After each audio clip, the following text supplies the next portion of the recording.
بناوی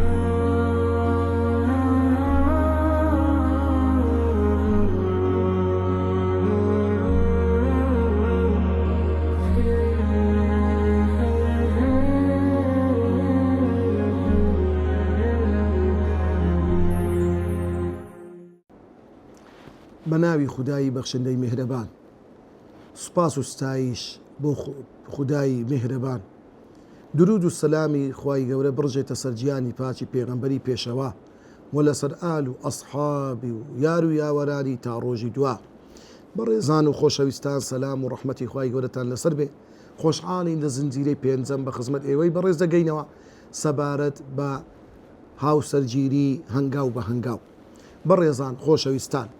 یەکێشتر لەو بنەما و خاڵە گرنگانەی کە زۆر پێویستە بە تایبەت لە ڕۆژگارێکی ئەوڕۆ زیادەڕەوی و کەمتەرخەمی لەو بابەتەی دەکرێت.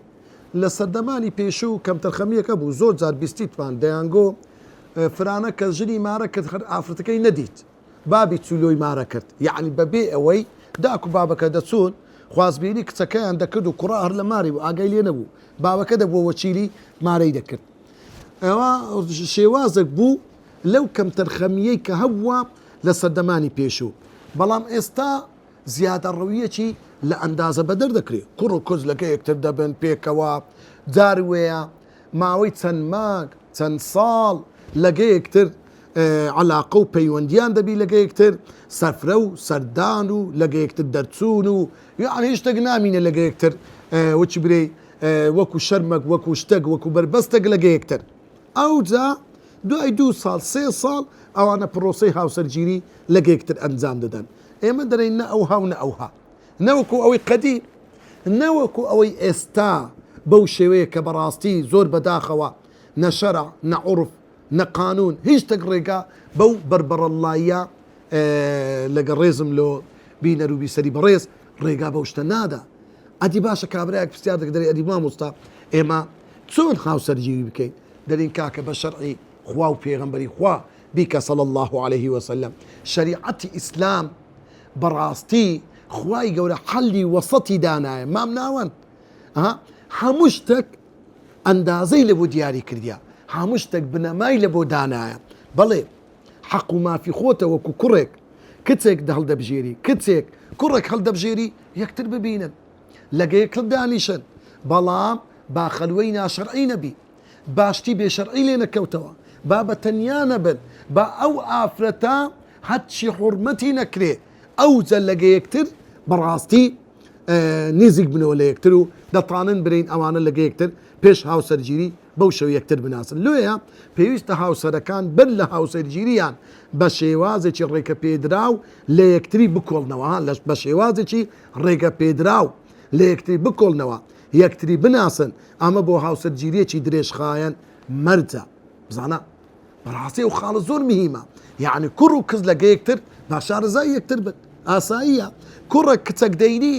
زۆر طبیعیە، بەسەڵەن لۆ نمونە ئەو کچە لە پەیمانگایەکە یان لە کۆڵێژەکە لە شوێنەکە باتی لێی بکۆڵتەوە، با بچی سەیری بکات، تەمەشای ڕۆیشتنی هەڵس و کەوتی طبیعەتی لە دەوروبەرەکەی بۆ خۆی لە دوو ڕاسەیری بکە بزانە. و کچێکی لەگە کوڕک حەقی خۆیتی بۆ خۆی ئەگەنە باوچی ئەگەنە برایەکانی بە وردی سیر بکەن، بزانن طبیعەت و هەرس و کەوتی ئەو کوڕێکوە. لێیە بەڕاستی یەکتر ناسین خاڵێکی زۆر گرنگە. ئەو یەکتر ناسینە بۆ چێ گرنگە؟ ئایا بەس بۆ کوڕ و کچ؟ نە، هەندێک جاری وایە برایانی بەڕێزم خۆشەویستان، دایک و باوک ئەو عائیلە ئەو خانەوادەیە کە تێکەڵ دەبن لەگەر خانەوادەیەک، دەبی دایک و باوکەکەش تەعاڕوفەکی ورد بکەن لەگە یەکتر. چۆن؟ مەسەلەن دایکەکە لەگە باوکەکە لەگە چەند خزم و کەسێک جاری وایە خاڵی کوڕەکەی مامێکی کوڕەکەی بەیەکەوە سەردانی ئەو عائیلەی بکەن، دابریشن لەگە یەکتر، چایەکی لەگە یەکتر دەخۆنەوە، تەعاڕوفەکی ورد دەکرێت لەگە یەکتر. ئەوە زۆر مهمە، ئەوە یەکتر ناسینە، ئەوە لە یەکتر قوڵبوونەوە و شارەزابوونی یەکترە. یعنی سبحان الله طبیعەتی ئەو خەڵقەی خوای گەورە کە ئەو دنیای خەڵق کردێ بە نەوعەک ئینسانە دەگاتەوە یەکتر. زۆر جاری وا هەبووە تەمەشا دەکەی هەژن و دەزەلام چوینە سەر ماڵک بۆ داخوازی کچەکەیە،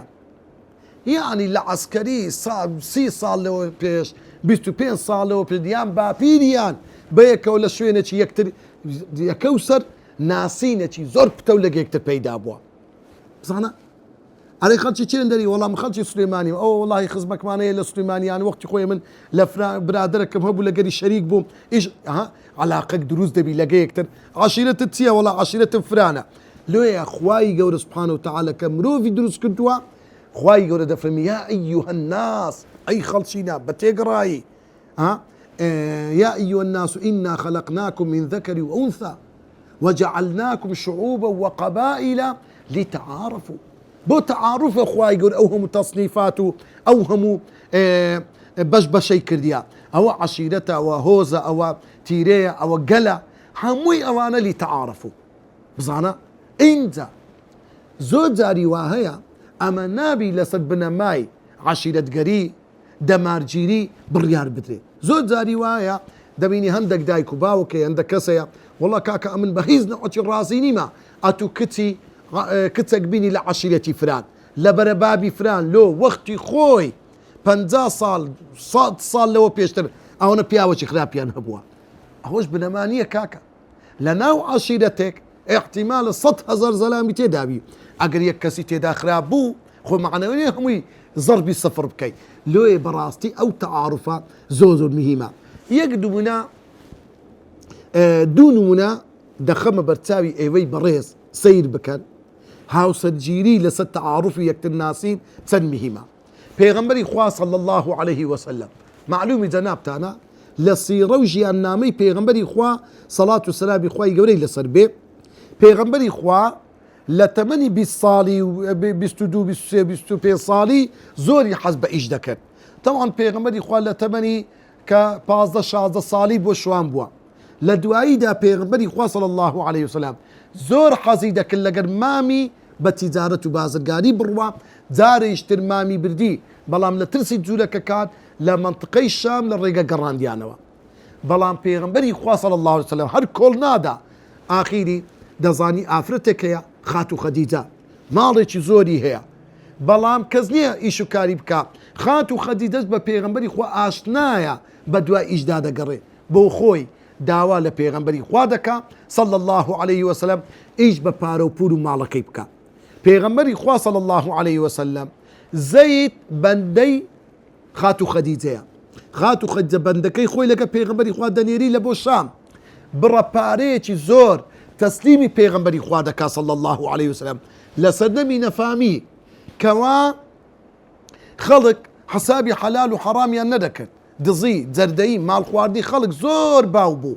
لۆیە چەندین جار خات و خەدیجە تیجارەتی کرد و زەرەری نابوو لە تیجارەت و بازرگان لەگە خەڵکانی تر ئەو جارە بازرگانی دەکات لەگەر پێغەمبەری خوا صلى الله عليه وسلم پێغەمبەری خوا دەستە شام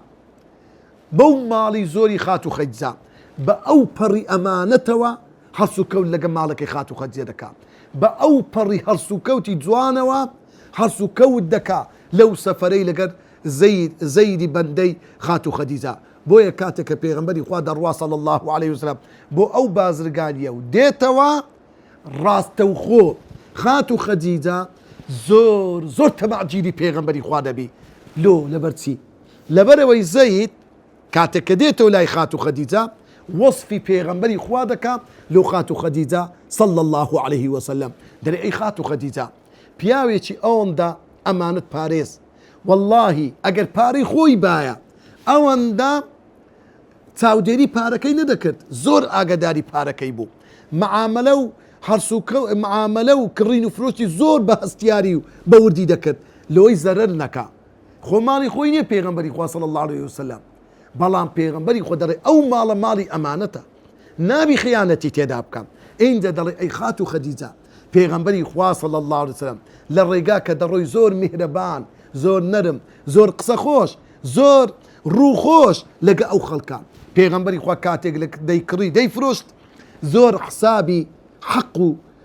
شتی حەلال و حەرامی دەکرد ئەو هەموو سیفەتە جوانە دەبێتە هۆ کارێک کە خات و خەدیجە پێغەمبەری خوا بناسی صلی الله عليه وسلم بۆیە بۆ خۆی لە ڕێگای دەستە خوشکەچی و کە ناوی نەفیسە بووە داوای لێ دەکا بڕۆ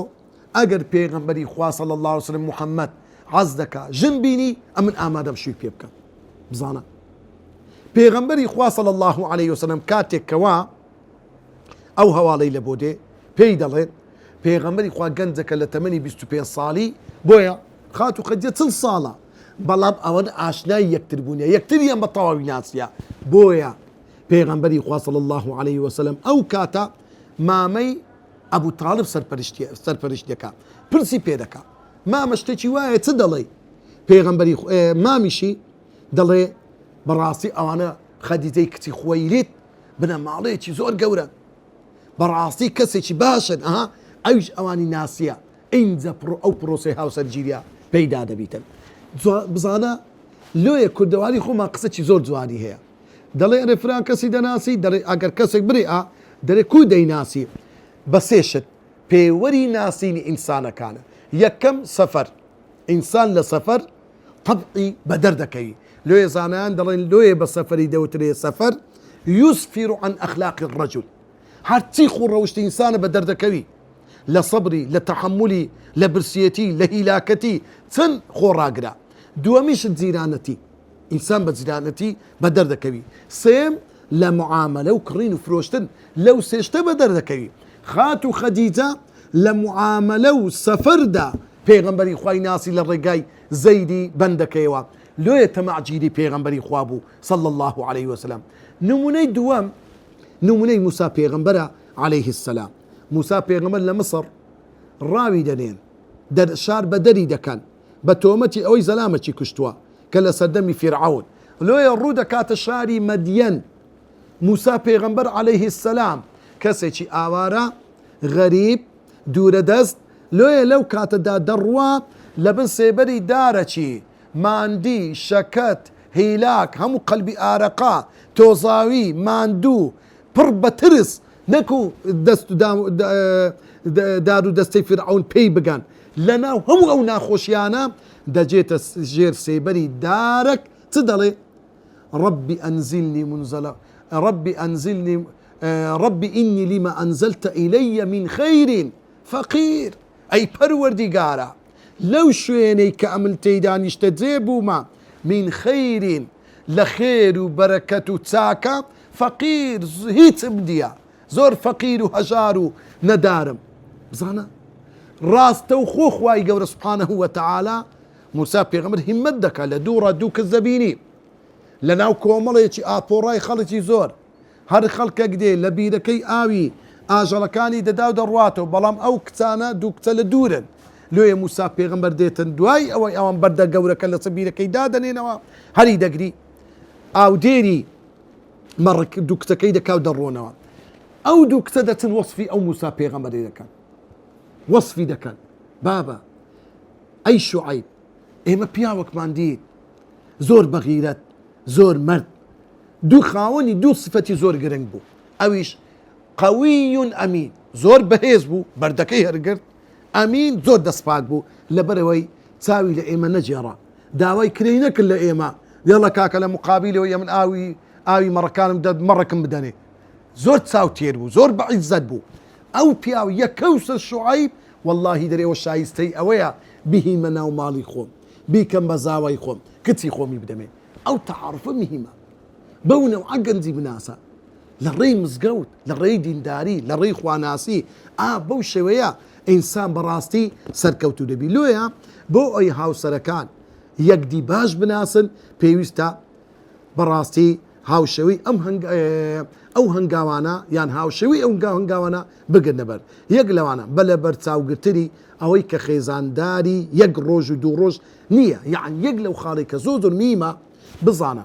پرۆسەی هاوسەرگیری لە بەرچاوت بی ئەی کوڕی گەنج ئەی خوشتی بەڕێز ئەتوو دەچێ ئەو ماڵەی لە بۆ ڕۆژێک و دوو ڕۆژ نییە لۆیە بزانە ئەی برای بەڕێز ئەو ئافرەتەی دێنی هەتا عومرتە واللهی لە پاش مردنێش لە بەهەشتێش بە یەکەوە شاد دەبنەوە پیاو ژنی خۆی دەدرێتەوە لۆی ئەو خاڵت لەبیر بی کچی خۆم کاتێک کە ئەتوشوو بە کوڕەچی دەکەی بزانە ئەوە میێوانداری شەوەک و دوو شەو و مانگەک و ناتەواو ماڵێ بابت لە ماڵێ بابت دەبێ میێوان خاڵی دووەم پێویستە ئەو کەسەی ژیانی هاوبەشی لەگەڵتا پێک دەهێنیت بەلایانی کەم و لە چەند ڕوویەکەوە لە تۆ باشتر بێت. یعنی مەسەلەن لۆ نمونە ئەو کوڕە کچەی هەڵدەبژێری بە هەوڵ بدا لە ڕووی دینداری لە تو دینتاتر بی، لە ڕووی خوڕەوش پابەتتر بی بە خوڕەوشتە جوانەکان، و ئەو کتەش ڕەچاوی ئەوەی بکە لە کوڕەکەی لەو کاتەدا لە باشتر و باشتر چی لێ پەیدا دەبی باشترین. بزانە خاڵی سێم بیر لە هاوسەرگیری لەگەڵ کەسانی بێباک و بێهەست و بێسەر و بەردا مەکە. کەسێکی ئیهمالە، کەسێکی سەرڕۆیە، نازانی سیارەی بەهاژوە، لە پێش دەکەی ماڵی خۆیان تەڕناژێدا خۆر و زبر بەسەر خەڵکی دادەکا، ئەوە ئیوەیە و کچی خۆتی بدەیە. یان کچەکە بێباک ناڕێک بەستە بەشای ڕواڵەتی خۆی دەکا، هیچ گرنگی نازانی هێلکەی لە ڕوودی بکە، ئەخرەوە بەکەلکی چ دێ. خاڵی چارەم ئاستی میهرەبانی و سۆزی ئەو کەسە تاقی بکەوە، بزانە ئەو پیاوەی کەوا هاوسەرگیری لەگە دەکەی کەسێکی میهرەبانە، یان توند و تیژ و ڕق و هەموو ڕۆژێ شەڕ دەدێتەوە و داک و بابی لە دەستی بێزارە و داک و بابی عەزیەت دەدا، یان ئافرەتەکە بە هەمان شێوە. خاڵێکی تر کە خاڵی کۆتاییە هەستی بەرپرسیارەتی هەردووکیان بزانە ئەو کوڕە هەستی بەرپرسیارەتی هەیە، ئەو ئافرەتە هەستی بەرپرسیارەتی هەیە یان نا. ڕەنگە هەبی بڵێ کو دەزانی دانیشە لەگەری بزانە پرسیاری چی لێ دەکات. ئەگەر ئەو ئافرەتە پرسیاری زۆر گرنگی لێ کردی ئەستیار و ئەو کوڕە ئەگەر پرسیاری زۆر چاچی لەو کوڕی کرد حسابی دوا ڕۆژی کرد ئەوە هەز بە بەرپرسیارەتی دەکات. لۆ نمونە مەسەلەن ئەگەر کچەکە لە کوڕەکەی پرسی ئەرێ تو شەوان سەعات چەند دێ و ماڵێ ئامادەی زوو بێ و ماڵێ، ئەو هەز بە پرسیارەتی دەکات، حسابی ئەوەی دەکاتت کە شوو بە و کوڕی دەکا دەبی لە ماڵێ بیتن، یان ئەو کوڕە پرسیار لە ئافرەتەکەی بکاتن چ دەزانی لە ئیش و کاری دا و باڵ. ئەو هەرکردن بە پرسیارەتی، یعنی ئەو ئافرەتە دەتوانی تەحەمولی مەسئولیەتی بەڕێوەکردنی میێوان هاوکاریکردنی خەسووی، ئەوە خاڵێشتر زۆر زۆر مهمە کە ئەو پێچ خاڵە بەڕاستی بنەمای یەکتر ناسینی هاوسەرەکانن، چاکتر و باشتر لە بۆ یەکتر بناسن. ومێدەوارین خوای گەورە بە گەورەی خۆی پشتیوانی هاوسەران بی، خوای گەورە پشتیوانی گەنج و لاوەکانمان بی، خوای گەورە کاری زەواج ئاسا بکە لە بۆ هەموو کوڕ و کچێک. آمین آمین والحمد لله رب العالمين.